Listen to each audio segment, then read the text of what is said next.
শুরু থেকেই পিআর বা সংখ্যানুপাতিক নির্বাচনের দাবিতে রাজপথে সোচ্চার চরমোনাই পীরের নেতৃত্বাধীন ইসলামী আন্দোলন বাংলাদেশ। বিভিন্ন সভা সমাবেশে পিআরের পক্ষে জনমত তৈরির চেষ্টা করছে দলটি। এই পদ্ধতির নির্বাচন আমরা চাই না, হতে দেব আমরা।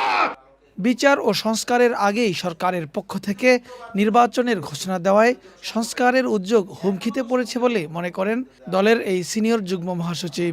বলেন, অর্থবহ নির্বাচনের জন্য পদ্ধতিগত সংস্কার জরুরি। অবশ্যই একটা নির্বাচন হতে হবে, একটা ক্রেডিবল নির্বাচন হতে হবে, একটা স্বচ্ছ নির্বাচন হতে হবে, এবং শুধুমাত্র জনগণ ভোট দিবে তা না, জনগণ যাতে ভালো মানুষকে ভোট দেওয়ার পরিবেশ পায়, ভালো মানুষ যাতে সরকারে আসতে পারে, পার্লামেন্টে যেতে পারে। উপযুক্ত পরিবেশ ও লেভেল প্লেইং ফিল্ড নিশ্চিত হলে নির্বাচনে যাওয়ার ব্যাপারে দৃঢ় অবস্থান ব্যক্ত করে তিনি জানান, এবার নীরব দর্শক হতে নয়, বরং বিজয়ী শক্তি হিসেবে আবির্ভূত হতে চায় ইসলামী আন্দোলন।